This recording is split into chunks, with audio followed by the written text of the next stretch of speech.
काका पुतण्यांमध्ये काट शह पाहायला मिळतो। बाळासाहेब तावरेंवर सुनेत्रा पवार यांच्या प्रचाराची जबाबदारी देण्यात आली आहे। शरद पवार यांचा डाव अजित पवारांनी पलटवल्याची चर्चा यामुळे रंगलेली आहे। शरद पवारांनी काल तावरेंची भेट घेतलेली होती आणि आज अजितदादांनी प्रचाराची जबाबदारी त्यांच्याकडे देऊन टाकली आहे।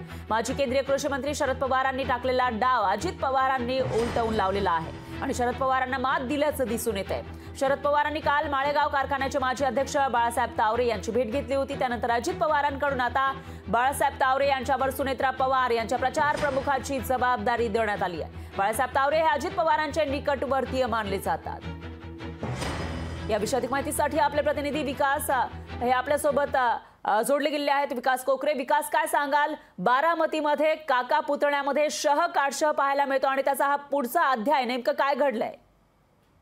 नक्कीच फरा, गेल्या अनेक दिवसांपासून बारामती लोकसभा मतदारसंघ हा देशात टॉप 10 मधला चर्चेला जाणारा मतदारसंघ आहे। याच मतदारसंघावरती अनेक वर्षापासून पवार कुटुंबियांचं कुठेतरी एक हाती वर्चस्व असल्याचं आपल्याला पाहायला मिळालंय।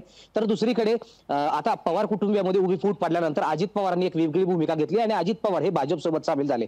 यानंतर आता बारामतीमध्ये पवार कुटुंबियांमध्ये प्रत्येक स्थानिक स्वराज्य असतील किंवा इतर कुठल्या संस्था असतील यामध्ये एकमेकांना शह देण्याचे प्रयत्न त्या ठिकाणी चालू आहेत। या ठिकाणी दोन्ही गटांकडून बेरजेचं राजकारण सुरू असल्याचं या ठिकाणी बोललं जात आहे। शरद पवारांनी गेल्या आठवड्यामध्ये काकडे कुटुंबाची भेट घेतली, त्यानंतर भाजपचे ज्येष्ठ नेते आहेत चंद्रराव तावरे यांची भेट घेतली आणि कालच जे अजित पवारांचे निकटवर्ती मानले जातात माळेगाव सहकारी साखर कारखान्याचे माजी अध्यक्ष बाळासाहेब तावरे यांची भेट घेतली। यानंतर आता याची दखल घेत अजित पवारांनी काल रात्री लगेच बाळासाहेब तावरे यांच्यावर आता सुनेत्रा पवार आहेत यांच्या प्रचार प्रमुख म्हणून जबाबदारी त्यांच्यावर देण्यात आलेली आहे। यामुळे आता या दोन्ही पवार कुटुंबियांमध्ये एकमेकांना शह देण्याच्या एका ठिकाणी भूमिका सुरू आहेत। मात्र शरद पवारांनी टाकलेला डाव या ठिकाणी अजित पवारांनी पलटवून लावलेला आहे हे यातून स्पष्ट झालेलं आहे। अनेक ठिकाणी बारामतीमध्ये सभा होताना पाहायला मिळत आहेत। ज्या ठिकाणी शरद पवारांच्या सभा होत आहेत त्याच ठिकाणी अजित पवारांच्या देखील सभा होत आहेत। यामुळे आता बारामती लोकसभेमध्ये नक्की सुप्रिया सुळेंच्या पाठीमागे जनता किंवा बारामतीकर हे उभे राहत आहेत की सुनेत्रा पवारांच्या पाठीमागे बारामतीकर उभे राहत आहेत हे पाहणं महत्त्वाचं ठरणार आहे। एक प्रकारे स्पर्धा या दोघांमध्ये लागल्याचं दिसतंय। आता फायनल रिझल्ट नेमका काय येणार याकडे सगळ्यांचं लक्ष आहे। दरम्यान धन्यवाद तुम्ही दिलेल्या या सविस्तर माहितीसाठी।